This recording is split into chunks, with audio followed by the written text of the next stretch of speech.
जब सरिता सूखती है तो सभ्यता सूख जाती है, मर जाती है। जब पानी आता है तो सबसे पहले पानी लोगों की आंखों में आता है। धरती का पानी आंखों के पानी के बिना नहीं बच सकता। ये जिस दिन से मुझे दुनिया दिखने लगी उस दिन से मेरा कष्ट कितना बढ़ गया। पर मैंने कभी नहीं सोचा था कि पानी नहीं है तो जीवन नहीं है, जीवन नहीं है तो जीविका नहीं है, और जीविका नहीं है तो जमीर कहाँ से बनेगा। और जो किसी का नहीं होता वही सबका होता है। मांगू काका ने कहा, वाह भाई वाह, मैंने सोचा तो था कि एक दिन ये दुनिया में नाम करेगा।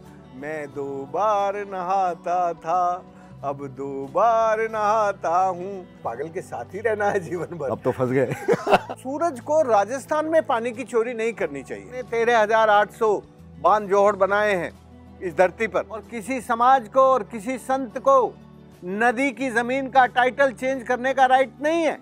रिवर और सीवर को सेपरेट रखने का भारत का सदियों पुराना सिद्धांत है, लेकिन ये सरकारें भूल गई हैं। ये जो विकास है ये लालची विकास है। ये जो इकोनॉमी है, पानी की इकोनॉमी, ये प्यार से शुरू होती है और अहिंसक होके हमें समृद्ध बनाती है, हमारी समृद्धि के रास्ते पर हमें लेके जाती है। और वो जो समृद्धि है वो सनातन है। जिस दिन से पानी आया मेरे कुएं में, मेरा बेटा और बहू लौट आए हैं घर।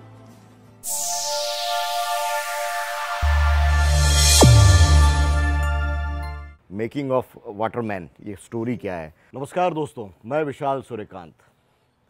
अभी हम जयपुर के मानसरोवर इलाके में हैं। यहाँ से जहाँ मैं बैठा हूँ 100 मीटर दूर गाड़ियों की इतनी चहल पहल है, और जहाँ मैं बैठा हूँ चिड़ियों की चहचहाट है। एक तरह का ठहराव है ज़िंदगी के अंदर, रफ्तार, लेकिन अपने काम में जो ठहराव है उसकी मिसाल आज हमारे साथ में इस कार्यक्रम में मौजूद हैं वाटरमैन के नाम से मशहूर राजेंद्र सिंह जी। बहुत बहुत स्वागत है राजेंद्र जी आपका। ये जो मैंने तारुफ किया कि बाहर इतनी चहल पहल, यहाँ ठहराव, आपकी ज़िंदगी में भी कुछ ऐसा नज़र आता है कि काम की रफ्तार ऐसी है कि आप अलवर के थाना गाजी में, गोपालपुरा में काम करते हैं, गूंज न्यूयॉर्क में होती है, और वहाँ पे जो आप काम करते हैं उसकी जो दास्तां है वो पूरी दुनिया सुनता है कि पानी को कैसे बचाया जाए। ये काम आपने जब शुरू किया, क्या आपने सोचा था कि ये इस लेवल तक जाएगा? क्योंकि आप तो पेशे से डॉक्टर थे। मैंने नहीं सोचा था। मैं जब ये काम शुरू किया तब मुझे लगता था कि कुछ थोड़े से लोगों को पानी मिल जाएगा तो उनकी ज़िंदगी अच्छी हो जाएगी, उनके जीवन में सुख चैन आ जाएगा, और फिर हम भी उनके साथ सुख चैन से जीने लगेंगे। तब केवल उतना ही सपना था। लेकिन जब ये काम बढ़ता गया, और यदि मैं ठीक से याद करूं तो 1995 में मुझे पहली बार ये समझ में आया कि अरे, इससे सूखी हुई सरिताएं, जब सरिता सूखती है तो सभ्यता सूख जाती है, मर जाती है। जब सरिता जीवित होती है तो वहाँ की सभ्यता और संस्कृति दोनों अपने आप पुनर्जीवित होने लगती हैं। इसीलिए कहा गया है ना कि दुनिया में कोई सभ्यता ऐसी नहीं है जो सरिता के बिना बनी हो, जो नदी के बिना बनी हो। तो तब मुझे एक छोटे से गांव से काम शुरू करके पूरी नदी के पुनर्जीवन से ये समझ में आया कि समाज में कैसे ये बदलाव आता है, और समाज कैसे खुद सुख चैन से समृद्ध होने लगता है। जब पानी आता है तो सबसे पहले पानी लोगों की आंखों में आता है। आंखों का पानी दूसरों को बेपानी होते हुए देखकर, दूसरों को लाचार, बेकार, बीमार देखकर वो ठहरता नहीं है। वो जो पानी है उसका जो प्रवाह है, वो जो बेपानी है उसके पास भी जाता है। लेकिन वो बेपानी लोगों के पास तब जाता है जब ये काम करने वाले की आंखों में पानी हो। धरती का पानी आंखों के पानी के बिना नहीं बच सकता। आंखों का पानी ही धरती को, मानवता को पानीदार बनाता है। तब मुझे इस छोटी सी पानी की बूंद से एक व्यक्ति, एक समुदाय, एक समाज और एक संस्कृति का पोषण का रास्ता सूझा। ये मांगू काका की कहानी क्या है? उसके बारे में बड़ा सुनते हैं आपसे। मांगू काका जो है वो सच में मेरे गुरु हैं, क्योंकि उन्होंने मैं तो जब मैं वहाँ गया तो वो पूरा इलाका डार्क जोन था, पानी नहीं था। तो युवा लोग तो सब गांव से चले गए थे। तो ये बूढ़े लोग और बूढ़ी बीरबानी, बीरबानी महिलाओं को कहते हैं, तो बूढ़े मोटियार और बूढ़ी बीरबानी ही गांव में रहती थी। तो मांगू काका का मैंने इलाज किया, उसको भी रतौंधी था। तो जब वो ठीक हो गया, दर्शकों के लिए आप डॉक्टर थे और आई स्पेशलिस्ट थे? नहीं, मैं आई स्पेशलिस्ट नहीं था, मैं आयुर्वेद के, ओके, आयुर्वेद का स्नातक था। जी जी जी जी। तो मैंने जब उनका इलाज शुरू किया तो वो जब ठीक हो गए तो बोला, ओ राजेंद्र तने काई करे भाई, तू काई करे है? मैंने कहा काका तुझे दिखती नहीं था ये दुनिया, अब तुझे दुनिया दिखने लगी। तो बोला तू सोच रहा होगा कि मैंने इसको दुनिया दिखा दी तो कोई बड़ा काम कर दिया, पर तुझे ये मालूम नहीं है जिस दिन से मुझे दुनिया दिखने लगी उस दिन से मेरा कष्ट कितना बढ़ गया। ये मैंने कभी अंदाज नहीं किया। कष्ट बढ़ गया, मेरा कष्ट बढ़ गया। मैंने कहा काई हुआ काका? अरे गांव में पानी नहीं, 15 कोस तक पानी दूर तक दिखता नहीं। तो तू यूं बता कि बेपानी होके मेरी आंखों से दुनिया को देखने से क्या सुख मिलेगा जब मुझे पानी ही देखने को नहीं मिलता? तो मेरा तो कष्ट बढ़ गया। और जब मुझे दिखता नहीं था ना, तब मेरे गांव के लोग मेरी मटकी में पानी भर देते थे। अब मैं, मेरी 73 साल की उम्र है, अब मैं कैसे इतनी दूर पानी लेने जाऊंगा? मेरे गुरु ने मेरी आंखें खोल दी। मुझे लगता था कि दुनिया दिखने लगेगी तो सब कुछ ठीक हो जाएगा और ये सब लोग देखकर काम करने लगेंगे। पर मैंने कभी नहीं सोचा था कि पानी नहीं है तो जीवन नहीं है, जीवन नहीं है तो जीविका नहीं है, और जीविका नहीं है तो ज़मीर कहाँ से बनेगा? तो ये बात मांगू काका की उस बात से मुझे समझ में आ गई कि आंखों से जब पानी ना हो और तुम्हारी आंखें देखने के लिए तैयार हों तो आपकी आंखों का कष्ट भी बढ़ता है और हमारे जीवन का कष्ट भी बढ़ता है। इसलिए जीवन के लिए जल बहुत ज़रूरी है। जल के बिना ये जीवन संभव नहीं है, जीविका संभव नहीं है और ज़मीर संभव नहीं है। ये बात मांगू काका ने मुझे सिखाई। और मुझे कहा मांगू काका ने, तू अब डॉक्टरी बंद कर दे, अब तू किसी का इलाज मत करे। तो मैंने कहा काका मैं जब तेरा इलाज कर रहा था तब तो तूने नहीं कहा कि तू डॉक्टरी मत करे। तो बोला तब तो मुझे तेरे ऊपर यकीन ही नहीं था। मैंने सोचा था यार ये तो शहर से आया है तो मेरा क्या इलाज करेगा, अब मुझे इतने दिन से नहीं दिख रहा, पर तूने मेरा इलाज कर दिया। पर मुझे एक बात समझ में आ गई तेरे बारे में, तू किसी का ही कोनी छे और जो किसी का नहीं होता वही सबका होता है। इसलिए तू दवाई का काम बंद कर दे, दवाई और पढ़ाई दोनों को हटा दे, तू तो पानी का काम कर। तू पानी का काम करेगा तो धरती ठीक हो जाएगी और हम सबका कल्याण हो जाएगा। जब आपको ये सबसे पहले 2001 या 2000 में मैक्से से आपको अवार्ड मिला, 2001 में, तब वो मांगू काका जीवित थे। क्या रिएक्शन था उनका? वो सबसे ज़्यादा खुश थे, वो मुझसे भी ज़्यादा खुश थे। और जो हमारा पूरा समाज है, संस्था है, उससे सबसे ज़्यादा प्रसन्न और आनंदित होने वाले व्यक्ति का नाम है मांगू काका। मांगू काका ने कहा वाह भाई वाह, मैंने सोचा तो था कि एक दिन ये दुनिया में नाम करेगा, पर ऐसा होगा वो नहीं सोचा। पर मैंने ये नहीं सोचा था। तो अभी तो जीवित हैं मांगू काका भी चले गए, उनको 3-4 साल हो गए। तो मेरे ख्याल से 2015 वाला भी अवार्ड है वाटर नोबल, वो भी उन्होंने महसूस किया होगा। वो भी उन्होंने देखा और वो बहुत आनंदित थे। बल्कि बाद के दिनों में कभी कभी जब उनका मूड होता था तो वो एक गीत गाते थे जी, मैं 2 बार नहाता था अब 2 बार नहाता हूँ। तो मैंने पूछा मांगू काका इसका मतलब क्या ही है? बोला अरे पहले तो मैं होली दिवाली पे नहाता था, अब तो दिन में 2 बार नहाता हूँ, सुबह भी नहाता हूँ, शाम को भी नहाता हूँ। तो मेरे जीवन में जो पानी का आनंद है वो तो मैं ही जानता हूँ। क्या बात। अच्छा, आप जब अलवर के थानागाजी में गोपालपुरा गांव, वहाँ पे आपने काम शुरू किया, तब आपकी उम्र क्या थी? तब मेरी उम्र थी 25 साल। 25 साल।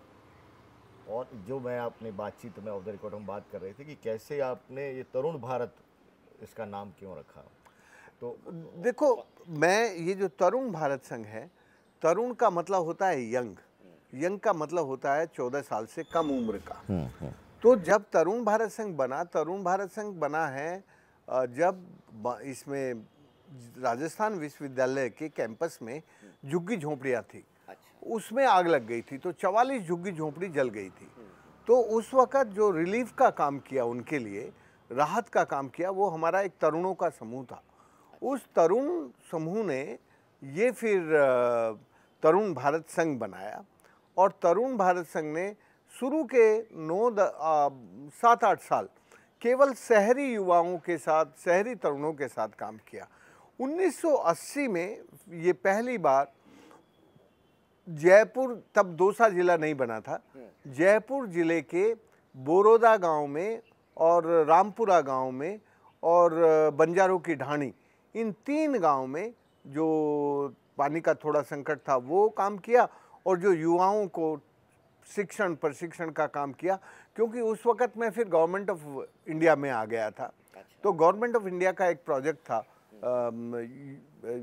यूथ एंड स्पोर्ट्स, उसमें मैं प्रोजेक्ट ऑफिसर था। तब ये मेरे अंडर में दौसा और जमवा रामगढ़, ये दोनों तहसील आती थी। तब तक ये तहसील ही थी, ये ज़िले नहीं थे। तो इन दोनों में हमने काम किया, और ये काम करते करते ये जो बोरोदा गांव है ये तो दौसा ज़िले में पड़ता था, और ये जो बंजारों की ढाणी है ये जमवा रामगढ़ में पड़ती थी, जयपुर तहसील में। तो दौसा और दोनों में ये काम शुरू हुआ। फिर तो वो काम बहुत फैल गया था, सरकार में तो बड़े लेवल पे काम होता है, तो लेकिन मेरा फोकस था इन्हीं गांव में।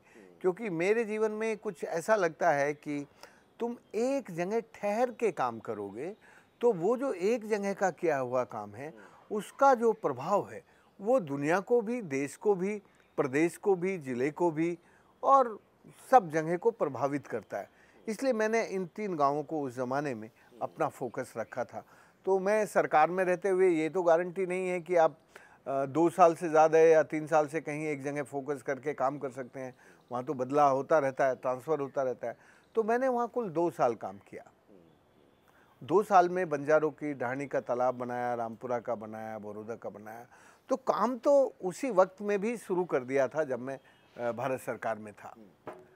भारत सरकार में मेरी ड्यूटी दूसरी थी, तालाब बनाने की ड्यूटी नहीं थी। बट मेरा जो रुचि थी, जो एक तो सरकारी नौकरी होती है, दूसरी आपकी एक अंतरात्मा कहती है कि भाई यहाँ पानी का संकट है तो ये करो ना, तो वो काम हो गया। बचपन में भी कुछ संस्कार ऐसे थे क्या कि आप कोई पेरेंट्स की तरफ से ये बहता हुआ पानी रोक लो, ये कर लो, पानी का वेस्टेज रोक? बचपन में तो मेरा जन्म ऐसी जगह हुआ जहाँ एक तरफ गंगा का पानी था पूर्व दिशा में मेरे गांव से, और पश्चिम दिशा में यमुना का पानी था। कहाँ से? डोला गांव है, ये दिल्ली से 30 किलोमीटर दूर पड़ता है, 35 किलोमीटर दूर है। तो बहुत पानी था और बहुत गन्ने की खेती होती थी। लेकिन मेरे फादर मुझे नालायक इसलिए कहते थे, वो नालायक कह के ही बोलते थे कि मैं गरीब, कहते हैं पिता जी क्योंकि मैं कभी कभी अपनी किताबें भी गरीब बच्चों को दे देता था। किताबें जो वो उस जमाने में पेन पेंसिल छोटी क्लास में नहीं होता था, वो तो बड़ी क्लास में आके आता था। पर 5वीं क्लास तक हम केवल कलम से लिखते थे, कलम और दवात से। तो दवात में स्याही होती थी और कलम से डोबा देके उसमें लिखा करते थे। तो हम कलम भी कभी कभी दे देते थे, तो वो कहता था तू नालायक है। तो एक दिन जब मैं थोड़ा बड़ा हो गया, जब मैं कॉलेज में आ गया था, कॉलेज भी इंटर कॉलेज पार कर लिया था, तब मैंने एक दिन उनसे पूछा कि आप मुझे हमेशा नालायक कहते हैं, मैं नालायक कैसे हूँ? बोला तू ऐसे ही काम करता है जैसे नालायक लोग करते हैं, गरीब बच्चों के साथ खेलता है, इनके साथ खेलता है, तुझे जो काम बड़े करने चाहिए वो नहीं करने चाहिए, वो तू करता नहीं है, और तेरा ध्यान हमेशा खेती में है। ये खेती जो है, हमारी बड़ी खेती थी, तो मुझे खेती लगता था यार ये तो दुनिया का सबसे बड़ा स्वर्ग है खेती का काम उस जमाने में। तो मैं तो खेती ही करना चाहता था। लेकिन मेरे फादर जो थे वो बड़े दूरदृष्टि वाले थे। उन्होंने कहा देख, खेती का भविष्य नहीं है, आज तो तू यहाँ का बड़ा खेती वाला है, लेकिन खेती का कोई भविष्य नहीं है, इसलिए तू खेती का काम मत करे, तू तो डॉक्टर बन।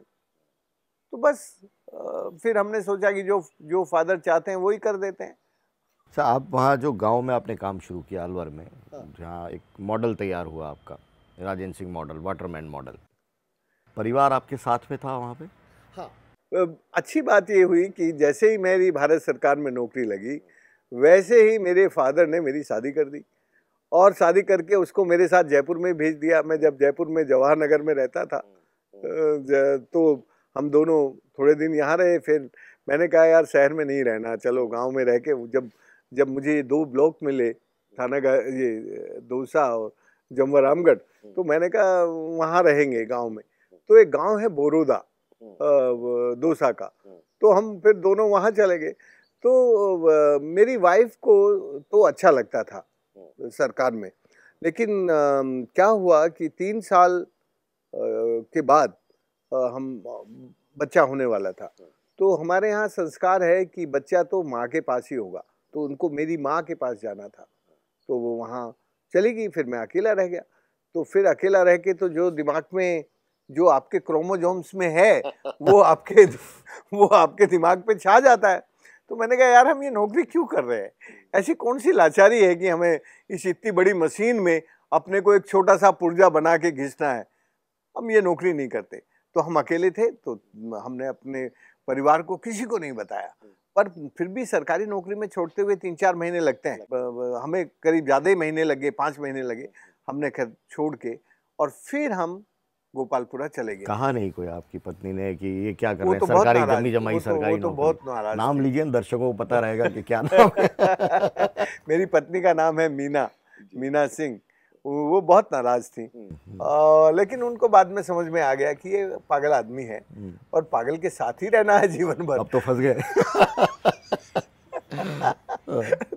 तो पागल के साथ ही रहना है, तो फिर उसने कॉप कर लिया। फिर उसने सबसे ज्यादा मदद की। फिर तो मेरे काम में जो एक अच्छी पत्नी मदद कर सकती है, सब कामों में मदद की। और उसके साथ के कारण ही मैं कह सकता हूँ कि मैं अपने कामों को इतना आगे तक ले जा सका। फिर मुझे कभी घर की चिंता नहीं हुई, बच्चों की चिंता नहीं हुई, और मेरी पत्नी ने कभी मुझे ऐसा प्रेशर नहीं डाला कि मैं उसकी चिंता करूं। ये मेरे लिए बड़ा सौभाग्य था। ऐसी पत्नियां ज़रा मुश्किल से मिलती हैं जैसी मुझे मिली, क्योंकि मुझे कदाचित उसने ये रियलाइजेशन नहीं करने दिया कि भाई तुम्हें मेरी भी चिंता करनी है। वो हमेशा मेरे साथ रह के मेरे कामों में मदद करती रही। राजेश सिंह जी, ये इंटरव्यू आपका थोड़ा अलग हो रहा है। आपके काम और ये तमाम चीज़ें तो हैं, लेकिन हम ये कह रहे हैं कि कैसे एक मेकिंग ऑफ वाटरमैन, ये स्टोरी क्या है, हम ये बता रहे हैं। तो ये तमाम जो आपके इर्द गिर्द जो पक्ष हैं, चाहे पत्नी है चाहे परिवार है, इस सबको हम इन्वॉल्व करते हुए कर रहे हैं, ताकि एक कहानी पता चले कि एक कामयाबी है वो किस तरह से हासिल की जाती है। खैर, जब आप मैग्सेसे के लिए आप नामित हुए, आपको पुरस्कार मिला, आपने ये कहा कि आप डॉक्यूमेंटेशन पे बहुत ज़्यादा फोकस नहीं होते, लेकिन आजकल ये होता है कि आपका काम करो ना करो, उसका जिक्र ज़रूर करो। आपने जिक्र किया नहीं उस तरह से, तो ये फिर वापस ये मैग्सेसे तक कहानी कैसे पहुंची, एक अलवर से? एक अच्छी बात ये हुई कि मैं रात दिन काम में लगा रहा, और उस काम की चर्चा आप जैसे मित्रों ने बहुत की। तो जब आप जैसे मित्र एक अच्छे मित्र की चर्चा काम की करने लगते हैं, फिर उसको डॉक्यूमेंटेशन करने की ज़रूरत नहीं होती। मुझे सचमुच ये पता नहीं था अंतिम दिन तक कि मुझे कोई मैग्सेसे मिल रहा है। मुझे वहाँ ढूंढा, मैं सीकर जिले में था, कुंड बनवा रहा था, तब मुझे ढूंढा गया कि भाई आपको ये पुरस्कार मिला है, आपकी एक्सेप्टेंस चाहिए फ़ोन पर कि आप इसको स्वीकार करते हैं। वो 2 दिन तो उनको ये ढूंढने में लग गया कि वो आदमी है कहाँ। तो सीकर जिले के एक गांव में था। तो मैंने कहा भाई अच्छा, तब मैं इसको मैग्सेसे को उतना जानता नहीं था। तो मैंने कहा कोई भी सम्मान दे रहा है, पुरस्कार दे रहा है, तो भाई मुझे तो उसमें अस्वीकार करने का कोई कारण नहीं है।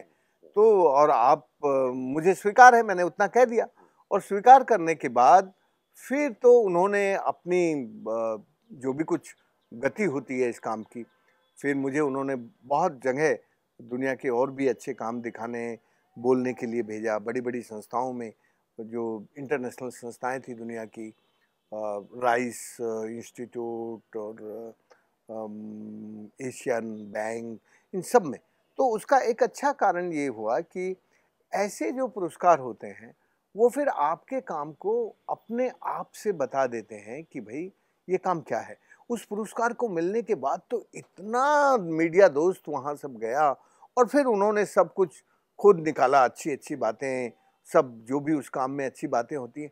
देखो जो लोग धरती पे काम करते हैं ना, उसमें से कुछ बुरा होता नहीं है, और कुछ थोड़ा बहुत बुरा यदि किसी को दिख भी रहा है तो उस काम की अच्छाई इतनी गहरी होती है कि कोई ना कोई जब उस सच्चाई को लिखता है तो समझ में आ जाता है कि नहीं नहीं नहीं सही है।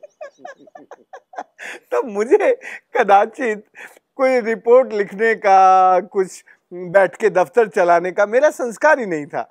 मुझे तो रात दिन, और वो अभी भी नहीं है, अभी भी कभी मुझे कोई पत्र लिखना होता है तो भी मैं बैठ के नहीं लिखता। मैं कहीं जा रहा हूँ, कर रहा हूँ, किसी उसमें एयरपोर्ट पे बैठा हूँ या बस अड्डे पे बैठा हूँ या रेलवे स्टेशन पे बैठा हूँ, वहीं होता है। जब मेरा दिन का काम होता है तो आज भी वो फील्ड में होता है। अभी जैसे मैं नासिक से आया, यहाँ आज जयपुर में हूँ, नासिक से आया। नासिक के 2 दिनों में मैंने कम से कम भी 17-18 जगह पर जाके क्या पानी का काम करना। वहाँ एक नदी है गोदावरी, नासिक में गोदावरी दक्षिण गंगा है, वहाँ कुंभ होता है नासिक में गोदावरी का, और वो नदी बिल्कुल मर गई है, सूख गई है। तो मैंने कहा यार ये भारत के लिए तो बहुत ही अपमानजनक बात है कि जिसको भारत अपनी जिस नदी को, जिसका आध्यात्मिक, सांस्कृतिक और सामाजिक इतना ऊंचा महत्व है, जिसके किनारे हर 12 साल में देश के लोग इकट्ठे होते हैं, उसकी ये हालत है, इतनी गंदी है, इतनी मैला ढोने वाली मालगाड़ी बना दी है तुमने गोदावरी को।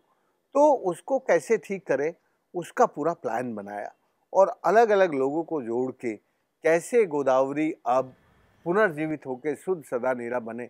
तो ऊपर पहाड़ पे चढ़ के, अभी भी मेरा वजन थोड़ा सा बढ़ गया है, फिर भी मैं पहाड़ पे चढ़ा। मुझे लगता है कि हमने कम से कम भी 250 सीढ़ियाँ, 300 सीढ़ियाँ चढ़ी होंगी, और चढ़ के पूरा फिर ऊपर घूमे, देखा कि कहाँ कैसे करना है, फिर जो साइट सिलेक्शन किया कि कैसे काम करना। 2 दिन में पूरा उसका जो उद्गम क्षेत्र है, उस उद्गम क्षेत्र का नाम है ब्रह्मगिरी पर्वत। हाँ, तो हमने एक कहा कि भाई ब्रह्मगिरी की हरियाली के बिना गोदावरी की पवित्रता कायम नहीं हो सकती। तो पहले ब्रह्मगिरी को हरियाली बढ़ाना पड़ेगा, फिर गोदावरी की पवित्रता के लिए बराबर फिर सरकारों की भी जिम्मेदारी है और समाज की भी जिम्मेदारी है। तो काम हुआ। तो अभी भी मुझे ये लिखने पढ़ने में उतना कुशलता नहीं है, मेरी उतनी लिखने पढ़ने की दक्षता नहीं है। यदि मैं सचमुच कहूँ तो मुझे रिपोर्ट लिखना आता नहीं है। तो मुझे तो जो काम है वो करना आता है। इसीलिए अब जब ये pupils drought and flood world commission बना स्टॉकहोम में, तो उसमें जब मुझे उसका चेयरमैन बनाया तो मैंने साफ कह दिया कि देखो भाई, मैं किसी को कोई रिपोर्ट देने वाला नहीं हूँ, मुझे कोई रिपोर्ट नहीं बनानी आती, और मेरा जो एक्सपीरियंस है वो लोकल है, विलेज लेवल का है। आप मुझे ये ग्लोबल रेस्पॉन्सिबिलिटी दे रहे हैं, मुझसे ये काम होगा कि नहीं होगा मुझे मालूम नहीं, पर हाँ मैं इतना कर सकता हूँ कि दुनिया में जहाँ भी सुखाड़ और बाढ़ की मुक्ति की युक्ति खोजने के लिए लोग तैयार होंगे, उनको मुक्ति की युक्ति खोजने में मैं मदद करूंगा, क्योंकि मेरे जीवन के 4 दशक से ज़्यादा इसी काम में लगे हैं। तो वो अब मेरे खून में भी है, मेरी आंखों में भी है, मेरे दिमाग में भी है और मेरे हृदय में भी है। इसलिए वो काम मुझे करना आता है, लेकिन मुझे रिपोर्ट लिखना नहीं आता।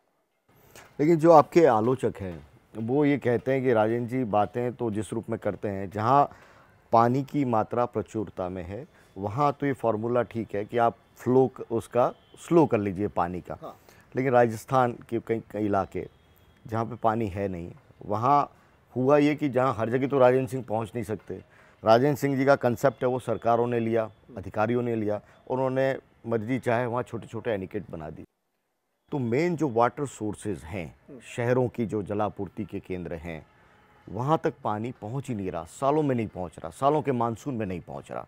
तो वहाँ ये कंसेप्ट आपका क्या बदल जाता है? जैसे रामगढ़ बात, जयपुर का रामगढ़, बिल्कुल। देखो ये जो सरकारें काम करती हैं, उनके साइट सिलेक्शन और उनके काम के एग्जीक्यूशन में और तरुण भारत संघ के काम के एग्जीक्यूशन में बुनियादी दूरी है, बुनियादी फर्क है। मैं तुम्हें एक घटना बताता हूँ। BS सिंह यहाँ के additional chief secretary water resource होते थे। उन्होंने कहा, जब वो जिंदा थे, ये 6-7 साल पहले की बात है, उन्होंने कहा राजेंद्र भाई, ये हमारा पूरी रामगढ़ की जो सिस्टम है वो सब सूख गई है। तुम्हारा जो सिस्टम है उससे कुल 15 किलोमीटर नीचे शुरू होता है अरवरी नदी का। तुम्हारी अरवरी नदी में ये मई जून के महीने में पानी क्यों है? तो मैंने कहा देखो, एक काम करो, तुम अपने इंजीनियरों को बुलाओ, मैं और आप जो बात करेंगे वो मैनेजमेंट की बात हो जाएंगी। इंजीनियर हैं जो सबसे बड़े आलोचक होते हैं इस काम के, इसलिए वो यदि साथ रहेंगे तो फिर तुम्हें इस बात को सॉलिड रूप में समझ में आएगा। तो बहुत बहुत ब्राइट ऑफिसर था, उसने अपने चीफ इंजीनियर को और पूरी एक टीम, 50 लोगों की इंजीनियरों की टीम बुला के वो लेके आए। और ये जो अरवरी नदी है हमारी, वो सेवा का गुआड़ा और भावता कोल्याला से शुरू होती है। तो हमने उनको सबसे पहले जो उद्गम की स्ट्रक्चर है वो दिखाई। क्या होता है कि हम जो भी स्ट्रक्चर बनाते हैं वो जहां पर कन्फाइंड वर्टिकल फ्रैक्चर्स हैं, जो ऊपर के इलाके हैं, वहां थोड़ा पर और सरल भाषा में बताइए ना, कन्फाइंड क्या कह रहे हैं आप? वर्टिकल कन्फाइंड का मतलब होता है जहां पर लोकल भाषा में उसको सीधी सड़क कहते हैं, सीधी सड़क। हाँ, और हिंदी में कहते हैं सीधी दरारें। धरती में जहां सीधी दरारें हैं, वो कैसे पहचानेंगे? ऊपर से नीचे की तरफ जहां सीधी दरारें होती हैं वहां पेड़ होते हैं जिन पर पत्तियां होती है, वो बड़े पेड़ होते हैं, लंबे होते हैं। अच्छा, तो उनकी जड़ें नीचे उनकी जड़ें नीचे जाती हैं और उनको मॉइस्चर मिलता है, इसीलिए उन पे पत्ती होती है, इसलिए वो पेड़ लंबे होते हैं। और जहां अनकन्फाइंड हॉरिजॉन्टल, मतलब पेड़ की पत्तियां और उसकी हाइट देख के आप देखते हैं कि जमीन कैसी है। हाँ, क्या बात है। और उसका नीचे का पेट कैसा है, केवल जमीन देखना नहीं, मतलब जमीन का पेट, उसका अंदाज हो जाता है। और जहां पर अनकन्फाइंड हॉरिजॉन्टल फ्रैक्चर होते हैं वहां पेड़ों पर पत्ती नहीं होती, वहां कांटे होते हैं और झाड़ियां होती हैं और वो बड़े नहीं होते, झाड़ी नुमा पेड़ होते हैं। तो ये जो धरती का पेट है उससे पता चल जाता है। और हमारी सारी स्ट्रक्चर्स ऐसी जगह बनी हैं जिनसे पानी को सूरज की चोरी करने से रोकना है। हमारी एवरी वाटर बॉडी का जो लक्ष्य है वो ये है कि भाई देखो, राजस्थान कम पानी की जगह है, तो सूरज को राजस्थान में पानी की चोरी नहीं करनी चाहिए। लेकिन सूरज तो किसी की सुनता नहीं है, उसको कोई एप्लीकेशन भी कंसीडर नहीं करता। वो पूरी प्रकृति ऐसी चल रही है, पानी की चोरी सूरज करेगा, हाँ, सूरज बादल बनेंगे, बारिश होगी। हाँ, आप उल्टी बात कर रहे हैं। हाँ, मैं उल्टी बात कर रहा हूँ। तो मैंने सूरज से कहा कि देखो यार, तू बड़ा शक्तिशाली, दुनिया का सबसे बड़ा है, लेकिन तू राजस्थान पर थोड़ी मेहरबानी कर, राजस्थान में सूरज पानी की चोरी मत करे। तू पानी की चोरी करने के लिए बंबई चला जा, वहां अरेबियन सी है, तू बे ऑफ बंगाल में चला जा, वहां जितना पानी चोरी करना है कर ले सारा। पर उसने कहा नहीं, हम किसी की नहीं सुनते, हमारे लिए पूरी दुनिया बराबर है, सूरज ने कहा। तो मैंने कहा तेरे लिए दुनिया बराबर है तो हमारे लिए दुनिया बराबर नहीं है, हमारे लिए राजस्थान राजस्थान है। तो हमने उसका ऐसा डिजाइन किया और ऐसी साइट सिलेक्शन की कि सूरज पानी चोरी ही ना कर सके और पानी धरती के पेट में जाए, और धरती के पेट में जाए तो रिचार्ज बढ़ेगा और नीचे की तरफ फ्लो आएगा। ये जो विज्ञान है इसको कहते हैं साइंस विद सेंस, इसको कहते हैं साइंस विद कॉमन सेंस। तो ये रामगढ़ बांध के अंदर ये क्या हुआ फिर? ये आपने वहां पे विजिट करवाया, उन्होंने माना, लेकिन हाँ, वो करेक्शंस तो हुए नहीं। करेक्शन सरकारें कहाँ करती हैं? सरकारें तो जब कागज पे एक चीज लिखी जाती है ना, उसी पट्टे को लेकर उसी पे चलते हैं। उनके मैनुअल नहीं बदले, उनके तरीके नहीं बदले, उनके साइट सिलेक्शन नहीं बदले, उनके काम नहीं बदले। बस उन्होंने एक थोड़ा सा काम अपने रहते हुए किया था कि जो पुरानी साइट सरकारी बनी हुई थी उन सबको तोड़ दिया था, थोड़ी सी को, सबको नहीं, थोड़ी सी तोड़ी थी नमूने के तौर पर। क्योंकि कोर्ट को भंडारी साहब उन दिनों में चीफ जस्टिस होते थे, वो बड़े स्ट्रिक्ट थे कि भाई रामगढ़ बांध जो है वो रिजुनेट होना चाहिए, तो वो सब उन्होंने हटवा दिए थे। मेरा कहना ये है कि एक ज़माना था जब हमारी इंजीनियरिंग में हमें ये जो नेचुरल साइंस है, जिसको मैं साइंस विद सेंस कहता हूँ, साइंस विद कॉमन सेंस कहता हूँ, इसको नेचुरल इंजीनियरिंग के साथ जोड़ना पड़ेगा। एक जमाना था जब आपने अपनी सिविल इंजीनियरिंग लगा के, और सिविल इंजीनियरिंग का मतलब होता है सिविल सोसाइटी की इंजीनियरिंग, जिसमें आपको सिविल सोसाइटी को सॉल्यूशन देने होते हैं। तो उसका नाम तो सिविल इंजीनियरिंग डिपार्टमेंट है आज भी, लेकिन वो सिविल इंजीनियरिंग का काम नहीं कर रहे। वो जो करिकुलम में उनके कोर्स हैं, सारे इंजीनियर्स केवल अपने करिकुलम के कोर्स पढ़ के इंजीनियर बनते हैं। एक भी इंजीनियर सिविल सोसाइटी के जो क्राइसिस है, प्रॉब्लम है लोकल, उसको समझकर अपनी इंजीनियरिंग काम में नहीं लेते हैं। इसलिए ये जो पानी की क्राइसिस है, वो राजस्थान हो, वो देश हो, वो बढ़ती जा रही है। हमने जहां काम किया, हम आपको आमंत्रित करते हैं। हाँ, वहाँ चंबल की जो बात आप चंबल बता रहे थे, की, बहुत बढ़िया। हम आपको चंबल में आमंत्रित करते हैं। 19-20 को वहां पर एक सम्मेलन हो रहा है। उस सम्मेलन का नाम है शेरनी मिलन हेतु चंबल के शेरों का बुलावा। आप उसे स्वीकार करें, आप वहां आए और देखें। ये जो मई जून का महीना है, ये चंबल के जो शेर हैं, इसको जरूर आप थोड़ा सा इलोबरेट कीजिए, क्योंकि व्यूअर को पता चले कि वहाँ काम क्या हो रहा है और कौन लोग कर रहे हैं। हाँ, ये जो चंबल के शेर हैं, ये जब पानी नहीं था शेरनी नदी में और उस इलाके में, तो ये इलाका बिल्कुल बेपानी था और लाचार, बेकार, बीमार होकर, फरार होकर, ये सब जो हिंसा के काम है, मरता कोई क्या ना करता। जब पेट के लिए कुछ नहीं है तो वो क्या ना करेगा, वो जो उसको करना है वो करेगा। तो फिर जब वो कुछ करेगा तो सरकार की एक व्यवस्था होती है कि ऐसे हिंसक काम करने वालों को जेल में डालना। तो अब जेल से बचना है तो फरारी में रहते थे। तो उस जमाने में ये पूरा इलाका लाचारी, बेकारी का था, और बेकारी का था तो फिर फरारी का था। तो फिर बंदूक लिए अपना जो भी कुछ करना है, वो डरना और डराना, दो ही काम थे। खुद डरना पुलिस से और लोगों को डरा के रखना, जिससे उनसे कुछ खींच सके। तो इन लोगों ने हमारे यहाँ की एक लड़की उस इलाके में ब्याही थी, अलवर की। तो उसने कहा, अरे वो जो आदमी है वहाँ अलवर में, उसने कमाल कर दिया, तो उसको यहाँ बुलाओ ना, तो ये पानी आ जाएगा तो हमारी खेती पैदा होने लगेगी। तो भगवती ने मुझे बुलवाया, भगवती नाम था उसका, चौंडकिया गांव था उसका। चौंडकिया गांव से उसने बुलवाया, मैं गया। भाई हम तो किसी के बारे में पूछते नहीं कि वहाँ शेर रहता है कि कौन रहता है, भाई किसी ने बुलाया है तो हम तो ऐसे ही अपना थैला उठा के चल देते थे। तो हम वहाँ गए, उन्होंने अपनी ज़मीन दिखाई, उसने कहा इस पे यदि पानी हो जाए, तो उसके पास 70 बीघे ज़मीन थी। तो उन्होंने कहा यहाँ तो बहुत अच्छा हो जाएगा। तो हमने उसको एक उस पहाड़ी से इस पहाड़ी तक जोड़ना, एक लेवल पर एक बांध बनाने का सुझाव दिया। उसने कहा हाँ ये तो अच्छा है। उसमें कोई विवाद भी नहीं था, ना ज़मीन पे विवाद था, ना पानी पे विवाद था। पर उसने कहा कि हम ये करेंगे कैसे, हमारे पास तो पैसे नहीं है। तो हमने कहा कुछ मदद हम करेंगे, कुछ तुम करो। हम कोई भी काम लोगों की मदद के बिना करते नहीं हैं। जब लोग मदद नहीं करते, लोग खुद काम नहीं करते, तो वो उसके कभी मालिक नहीं होते।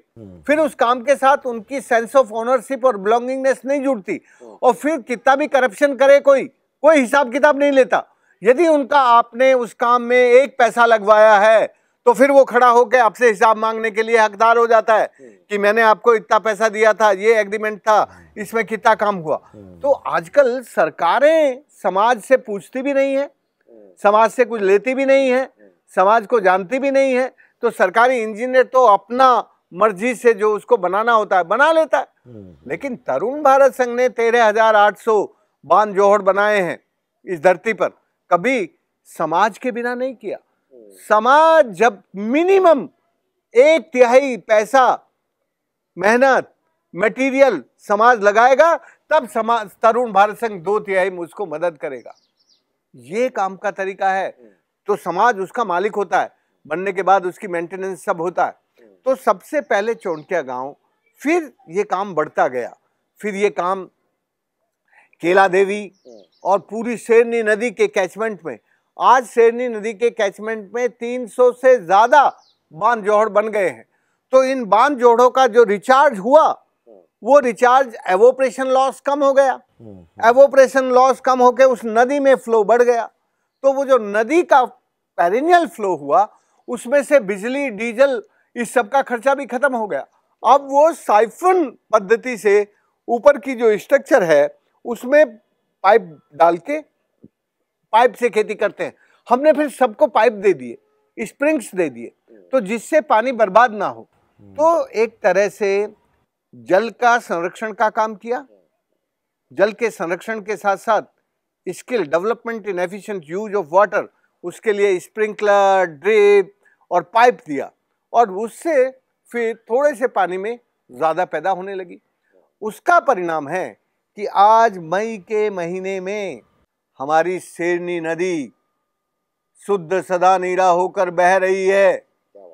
इसलिए मैं उन सब आलोचकों को आमंत्रित करता हूं जो ये देख लें कि नदियां इस तरह के काम करने से कैसे बहने लगती हैं, कैसे एवोपरेशन लॉस रुक जाता है, वो देखना, वो सीखना बहुत ज़रूरी है।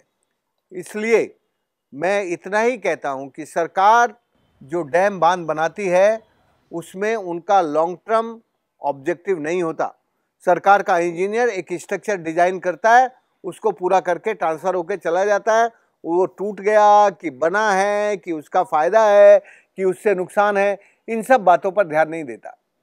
ईस्टर्न कैनाल पे लेके आता हूँ, क्योंकि आपने चंबल की बात की। ईस्टर्न कैनाल का जो प्रोजेक्ट है उसको लेकर सियासत तो बहुत चल रही है, आर्ग्यूमेंट भी बहुत चल रहे हैं। गजेंद्र सिंह कुछ और कह रहे हैं, केंद्रीय मंत्री, राजस्थान सरकार कुछ और कह रही है, गहलोत कुछ और कह रहे हैं।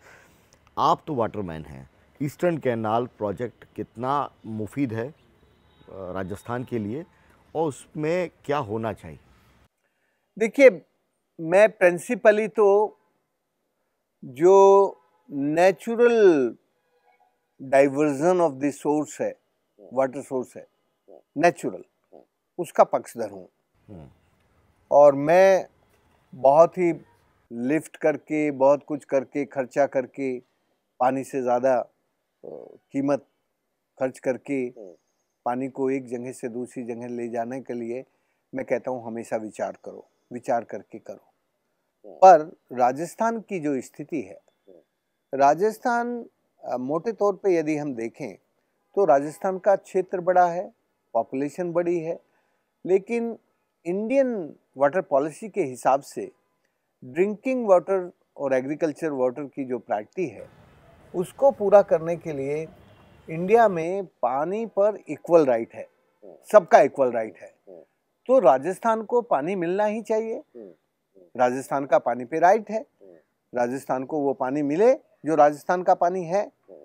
तो मैं चंबल को ईस्टर्न रीजन में पानी ले जाने के लिए इस सिद्धांत के साथ देखता हूँ कि राजस्थान का जो अपना वाटर राइट है वो water right government of India को राजस्थान को देना ही चाहिए, और उसको देने के लिए हमारे सबसे निकट जो सोर्स है वो चंबल है, तो दे सकते हैं, वो होना ही चाहिए, क्योंकि वो प्रिंसिपली, इथिकली और जस्टिस के तौर पर वो राजस्थान का हक है। राजस्थान को वो पानी मिलना चाहिए, और वो पानी से राजस्थान का ये जो इलाका है, ईस्टर्न इलाका है, जहाँ ये क्राइसिस है, वो क्राइसिस का एक सॉल्यूशन होगा। इसमें तो दोनों ही पार्टी एग्री हैं। अगर हम मेन जो राजस्थान की बात करते हैं, कांग्रेस बीजेपी दोनों कह रहे हैं कि नहीं, ईस्टर्न कैनाल की प्रोजेक्ट है वो वसुंधरा सरकार ले आई, एग्जीक्यूशन है अशोक गहलोत कर रहे हैं, सेंट्रल मिनिस्टर भी कह रहे हैं कि नहीं इसको करो, लेकिन तरीका इसका दूसरा हो। तो इसका एग्जीक्यूशन का तरीका क्या होगा, आपको क्या लगता है? देखिए, पहले तो दोनों सरकारों को बैठ के, हमारे गवर्नमेंट ऑफ इंडिया के मिनिस्टर और हमारे राजस्थान के चीफ मिनिस्टर, ये दोनों जरा एक बार एक साथ एक टेबल पे बैठ जाएं। पहले, सबसे पहले देखो, ये प्रिंसिपल होता है कि भाई जो बनाना चाहते हैं वो दोनों बैठ जाएं, और इस बात को, ये जो हमारी दलगत राजनीति है, इस दलगत राजनीति से ऊपर उठाकर राजस्थान के हित को सर्वोपरि मानकर निर्णय करना चाहिए। मैं जानता हूं दलगत राजनीति के जो अपने इंटरेस्ट होते हैं, और वो सबके हैं, इन सब के हैं, मैं कोई एक पार्टी को नहीं कह रहा, दोनों पार्टियों के हैं, इक्वल है। तो यदि राजस्थान के को न्याय देना है, न्याय बोल रहा हूं मैं, तो फिर दोनों दलों के जो इस पानी से जुड़े हुए सवाल हैं, मैं प्रधानमंत्री को नहीं कह रहा हूँ, मैं कह रहा हूँ हमारे राजस्थान के शेखावत साहब और हमारे राजस्थान के अशोक गहलोत जी दोनों एक टेबल पर बैठकर इस राज्य की जनता को भी बता दें कि भाई किसके मन में क्या है और इस राज्य का भला भी कर दें। उन दोनों के हाथ में इस वक्त कमान है। अशोक गहलोत जी करना चाहते हैं, आपने कहा शेखावत साहब भी करना चाहते हैं, तो ये अच्छी बात है। इससे राजस्थान का हित सधेगा और राजस्थान को जो एक तरह का मॉरल राइट है वो मिल जाएगा, एक नैतिक हक मिल जाएगा। ये राजस्थान के नैतिक हक दिलाने के लिए नंबर 1 बात है कि ये दोनों दलगत राजनीति से ऊपर उठकर फैसला करें कि हमें चंबल का पानी इस तरीके से देना है। देखो, मैं तरीके बता सकता हूँ, मैं जानता हूँ तरीके, किस तरीके से कम खर्चे में राजस्थान को ये पानी आ सकता है, लेकिन तय करने वाले तो ये दोनों हैं ना भाई, तो इन दोनों को तय करने दो। मैं आज आपसे और आपके चैनल से इतना कहना चाहता हूँ और निवेदन पूर्वक करना चाहता हूँ कि हमारे राजस्थान का हित साधने के लिए इन दोनों को एक टेबल पर बैठना चाहिए और टेबल पर बैठकर राजस्थान के हित को सर्वोपरि मानते हुए ये राजस्थान को न्याय दिलाने के लिए पानी लेकर आए। 2 सवाल, लंबा इंटरव्यू हो गया आपका, समय आपका काफ़ी लिया, लेकिन बड़ा महत्वपूर्ण है क्योंकि आप जैसी शख्सियत है वो पंजाब केसरी के प्लेटफॉर्म पे हैं। एक तो ये कि आपने कहा आप दिल्ली से हैं और दिल्ली में यमुना भी है, दिल्ली के आसपास। क्या केजरीवाल सरकार या उससे पहले की सरकारों ने कभी आपसे राय ली कि यमुना को कैसे सुधारें? किसी सरकार ने आज तक मुझसे यदि राय ली तो शीला दीक्षित ने ली थी, और शीला दीक्षित ने मजबूरी में ली थी। अच्छा। मैं शीला दीक्षित जब ये गेम हो रहे थे, कॉमनवेल्थ गेम, तब मैं उससे पहले करीब करीब 300 कंपनियों को जो यमुना की दोनों तरफ की जमीन थी वो इन्होंने लीज पर देने का मन बना लिया था और उसकी इनकम से ये कुछ करना चाहते थे, सबको राजी। मैंने वहाँ यमुना सत्याग्रह शुरू किया 2006 में, 2007 में, ये बहुत जोरों पर था। उस जमाने में अर्जुन सिंह जी हमारे शिक्षा, ये जो ह्यूमन रिसोर्स मानव संसाधन के मंत्री थे, और वो इंडियन इंफ्रास्ट्रक्चरल जो पार्लियामेंट्री कमेटी है उसके भी चेयर थे, उस ग्रुप के जो इंफ्रास्ट्रक्चरल है। तो उनको ये बात पता चली कि राजेंद्र सिंह जी जो कभी आंदोलन करते नहीं हैं, वो तो धरती पे पानी का काम करते हैं, तो उनको यमुना में आके आंदोलन करने की जरूरत क्यों हुई? तो किसी ने बताया कि इनका घर यमुना में है तो इसलिए ये अपनी नदी के लिए आके बैठ गए कि नदी को। तो उन्होंने फिर बुलाया, एक मीटिंग हुई, इसमें शीला जी भी थी और सब लोग थे, दूसरी पार्टी के लोग भी थे। तेजेंद्र खन्ना उन दिनों गवर्नर होते थे। तो फिर फैसला हुआ कि भाई यमुना की ज़मीन, वो मेरी डिमांड थी, यमुना की ज़मीन यमुना के लिए ही रहनी चाहिए। यमुना की 3 तरह की ज़मीन है, एक है ब्लू जोन जहां यमुना बहती है, दूसरी है ग्रीन जोन जो उसका फ्लड प्लेन है, और तीसरी है HFL हाई फ्लड जोन, तीनों जिसको रेड जोन कहते हैं। तीनों तरह की ज़मीन यमुना की है। आप ग्रीन जोन में थोड़ी बहुत खेती करवा सकते हैं, लेकिन आप उसमें बिल्डिंग नहीं बना सकते। और ये जो बना रहे थे कॉमनवेल्थ के लिए, वो उसकी ग्रीन जोन में बना रहे थे। फाइनली मामला सुप्रीम कोर्ट में गया। सुप्रीम कोर्ट ने कहा कि भाई अब सरकार ने एक डैम बना दिया है बंद, उसके बाहर की जो जमीन है वो अब यमुना से बाहर कर देते हैं। वो तो टाइटल चेंज करने में इन लोगों को, जबकि किसी सरकार को और किसी समाज को और किसी संत को नदी की जमीन का टाइटल चेंज करने का राइट नहीं है। और वो हमें, हमारी जो कॉन्स्टिट्यूशन है उसमें से ये व्यवस्था है, G51 और A41, ये दोनों नदियों के लिए समाज की ड्यूटी और समाज का की रिस्पॉन्सिबिलिटी और गवर्नमेंट की ड्यूटी, इन दोनों को बहुत क्लियरली कहते हैं। पर फिर भी इन लोगों ने उस ज़मीन को जो डैम के बाहर थी, एक तो उसमें अक्षरधाम मंदिर बना दिया, वो तो अडवाणी साहब ने बना दिया क्योंकि अडवाणी साहब उसके चेयर थे। और दूसरे चूंकि ग्रीन यमुना की ग्रीन जोन में अक्षरधाम बना, तो अक्षरधाम के बराबर में ही ये ज़मीन थी, तो इन्होंने कहा ये ऑलरेडी बन गया है मंदिर, तो ये हम यहाँ शहर बना लेते हैं। तो शीला दीक्षित ने वहाँ वो बनाना शुरू किया। हाँ, तो हम जब उसका बहुत सत्याग्रह कर रहे थे और वो बहुत जोरों पर था, दिल्ली की जनता जरा हमारे साथ खड़ी हो रही थी, तो इन्होंने सोचा कि खेल बिगड़ जाएगा। तो फिर इन्होंने बुला के पूछा कि क्या करें। तो फिर मैंने ये कहा कि भाई देखो, एक चीज़ पर समझौता हो सकता है कि क्योंकि ऑलरेडी मंदिर बन गया और अब मैं ये नहीं कह रहा कि तुम इस मंदिर को तोड़ दो, पर मैं एक चीज़ कह रहा हूँ कि यमुना की ज़मीन यमुना के लिए, तुमने यमुना का जो तटबंध बना के बाहर ये कॉमनवेल्थ के लिए दिया है और मंदिर के लिए अडवाणी साहब ने मंदिर बना लिया है, इस थोड़े पैच को आप बचा के जितने भी अगली लीज हैं वो सब रद्द कर दीजिए।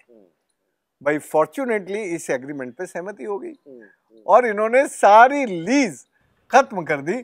और तेजेंद्र खन्ना ने उसी दिन शाम को नोटिफिकेशन कर दिया कि ये जो यमुना की ज़मीन है वो यमुना के लिए रहेगी और उसका मोनिटोरियम पास कर दिया।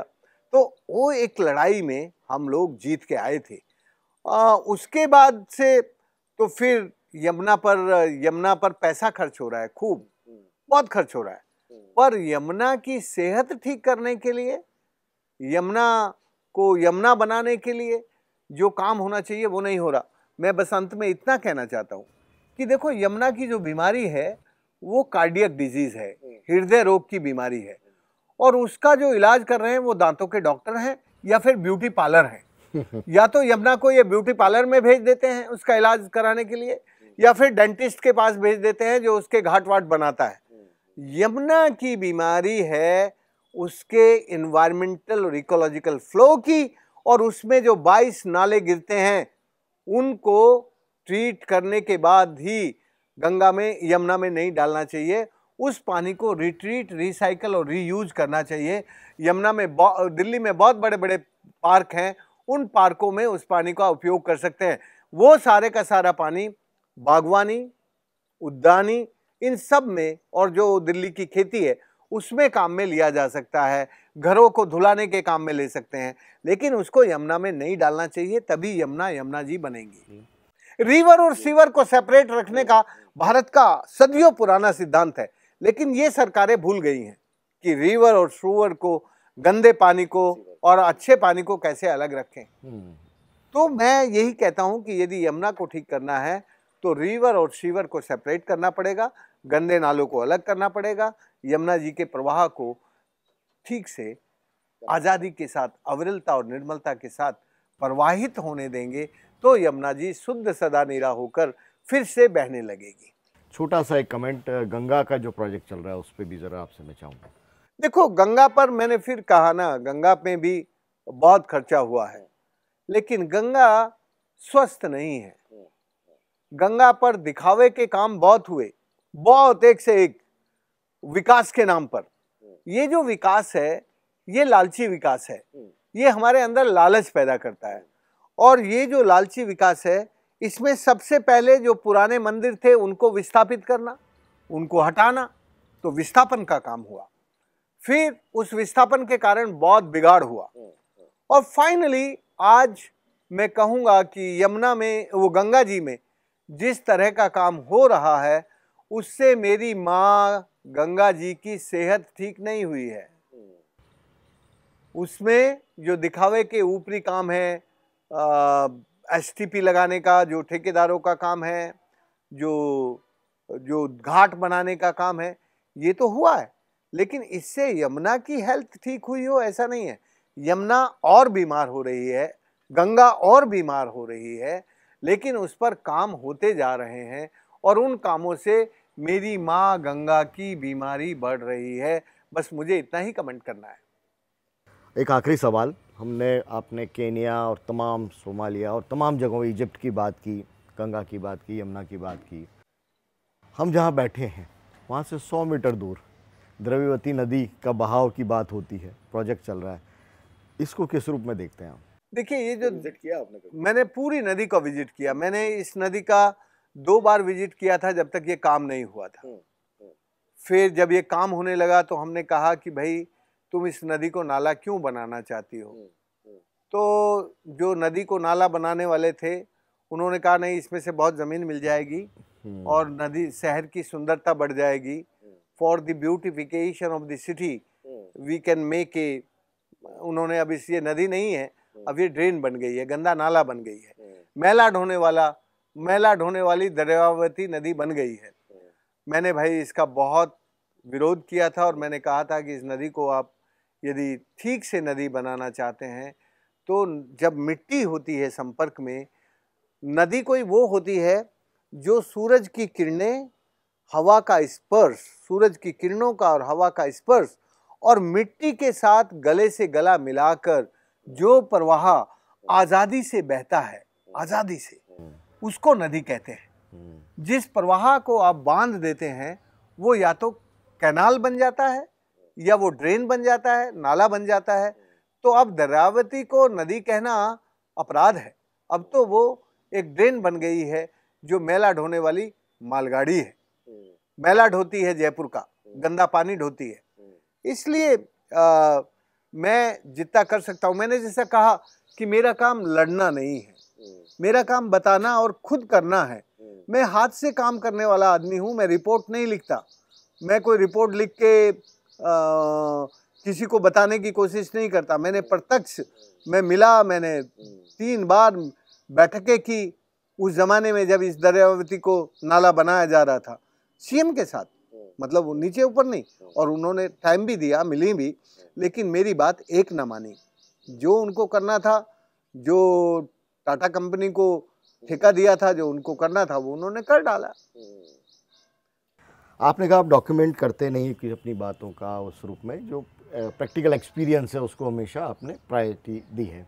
लेकिन राजेंद्र जी, जो हमने बातचीत की, आपकी शैली है जो बातचीत की, वो किस्सा गो शैली है। आप कहानी के रूप में अपनी बात कहते हैं। भविष्य का आपने कभी कोई प्लान किया है अपने बारे में, कुछ ऐसी चीज़ें भविष्य में? क्या राजेंद्र सिंह जी, लगातार ये सिलसिला अनवरत चलता रहे, ईश्वर करे और लंबा चले, लेकिन एक पड़ाव आता है। किस रूप में पीछे मुड़ के आप देखना चाहेंगे आप अपने सफ़र को, और उसका लोगों को बताने का ज़रिया क्या होगा? हाँ, बहुत सुंदर। एक तो मैं जब 8 फरवरी को मुझे इस कमीशन की जिम्मेदारी मिली तो मैंने उसी दिन तय कर लिया था कि मुझे अपने काम से, जो भी मैंने दुनिया में अभी तक काम किए हैं 4 दशक से ज़्यादा, मुझे ज़रा उसकी खोज कर लेनी चाहिए कि वो काम मुझे किस तरफ लेके जा रहे हैं। मैं आज तुम्हारे सामने बैठ कर, आप पहले व्यक्ति हैं जिसको मैं ये शब्द बोल रहा हूँ। अभी तक मैंने उसको कहीं लिखा भी नहीं है, लेकिन मैं यहाँ हूँ तो मैं उसको देख रहा था आज सुबह ही कि भाई ये जो काम है, ये काम हमें किस तरफ लेके जा रहा है। तो इस काम में से जो हिंसक इकोनॉमी थी, उसको अहिंसक इकोनॉमी में बदलने का ये एक प्लान है मेरा। इस वक्त पूरी दुनिया की जो इकोनॉमी है, वो किसी भी देश को ग्लोबल लीडर बनने के लिए जो ग्लोबल इकोनॉमिक कंपटीशन है, उसमें वो घुसते जा रहे हैं। और वो जो कंपटीशन है वो हिंसक है, वायलेंट है। और उस कंपटीशन में से मैं नाम नहीं लेना चाहता, पर नाम ले देता हूँ, मुझे क्या डर लगता है यार किसी से। उसमें से, उस कंपटीशन में से अडानी जैसे ही निकलते हैं। उसमें से विवेकानंद और महात्मा गांधी नहीं निकल सकते, क्योंकि वो जो हिंसक कंपटीशन है, इकोनॉमिक, वायलेंट इकोनॉमिक कंपटीशन, उसमें से फिर ग्लोबल लीडर बनने की चाह होती है। और वो जो ग्लोबल लीडर है वो रावणीय दर्शन के बिना होता नहीं है। उसमें रावणीय दृष्टि होती है, रावणीय दर्शन होता है। इसलिए ये जो ग्लोबल इकोनॉमिक कंपटीशन है, उसमें से अब विवेकानंद और महात्मा गांधी जैसे निकलने बनने पर थोड़ी ठहराव है, थोड़ा थोड़ा दिखता है कि इस वातावरण में कैसे होंगे। मैं अपने बारे में कह सकता हूँ कि मैंने जो 4 दशकों में काम किया उसमें से जो भी कुछ इकोनॉमी जिस इलाके में काम हुआ उसका इकोनॉमिक बदलाव आया, वो वायलेंट, वो हिंसक नहीं है, वो अहिंसक है। जो लोग पहले हजारों की तादाद में डरने और डराने, मारने और मारने में लगे हुए थे, वो अब खेती के काम करने में लग गए और इस खेती के काम ने लाखों युवाओं को रोजगार दिया है। तो ये जो इकोनॉमी है, पानी की इकोनॉमी, ये प्यार से शुरू होती है और अहिंसक होके हमें समृद्ध बनाती है, हमारी समृद्धि के रास्ते पर हमें लेके जाती है। और वो जो समृद्धि है वो सनातन है, वो स्थायी है। चरे वेति आदि अनंतः जो प्रोसेस चलती है वो प्रोसेस है जो हमारे काम में से बनती दिख रही है। दूसरा हमें ये दिख रहा है कि ये जो ग्लोबल वार्मिंग और क्लाइमेट चेंज का ग्लोबल थ्रेट है, इस थ्रेट का सॉल्यूशन भी इसमें है।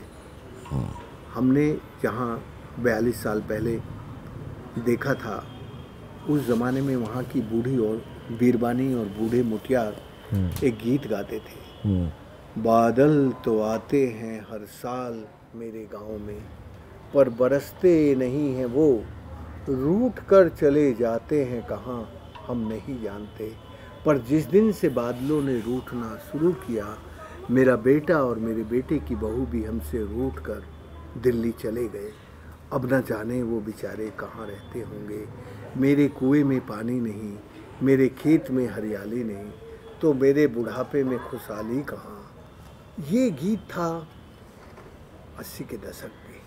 क्या बात। अभी वहाँ जो गीत गाए जाते हैं वो ये है, अब बादल आता है मेरे गांव में, रूठता नहीं है वो, बरसता है मेरे खेतों पर, पानी आ गया है मेरे कुएं में। खेतों में हरियाली है, कुएं में पानी है, जिस दिन से पानी आया मेरे कुएं में, मेरा बेटा और बहू लौट आए हैं घर। अब मेरे खेतों पे है हरियाली, क्या बात। मेरे जीवन में है खुशहाली। और मुझे विश्वास हो गया है कि अब मेरा बेटा और मेरे बेटे की बहू और मेरा पोता और मेरी पोती मेरे साथ रहेंगे और जिएंगे। क्या बात है, क्या बात है राजन जी। बहुत अच्छा लगा आपसे इतनी लंबी बातचीत, सुबह सुबह का वक्त आपने दिया। पहले तो आपका अनुभव कैसा रहा पंजाब केसरी के साथ? बहुत सुंदर, तुमने बहुत अच्छे सवाल पूछे और जिन सवालों की आज ज़रूरत है वही सवाल पूछे। पुराने सवालों को बहुत एक ही सवाल को छोड़ के बाकी तो सारे सवाल, मांगू काका की कहानी पुरानी है, मैंने भी सैकड़ों बार सुनाई है, बस उसी सवाल को छोड़ के सारे तो नए सवाल हैं। बहुत बहुत शुक्रिया हमारे साथ में जुड़ने के लिए, पंजाब केसरी के तमाम दर्शकों के साथ में जुड़ने के लिए। तो दोस्तों, अक्सर दीवारों पर लिखा जाता है जल ही जीवन है, लेकिन उसी जल को जीवन बनाने वाली शख्सियत वाटरमैन राजन सिंह पंजाब केसरी के साथ में थे और पानी के ऊपर विस्तार से, इतने विस्तार से हमने बात की। इनकी कहानी, पानी की कहानी, इनकी कहानी और पानी और राजन सिंह की दोनों का जो मेल हुआ, उस पूरी कहानी को हम आपके सामने लेकर आए। अगले एपिसोड में हम और किस शख्स को आपके साथ में लेकर आएँ, किनसे आप मुखातिब होना चाहते हैं, कमेंट बॉक्स में ज़रूर लिखिए।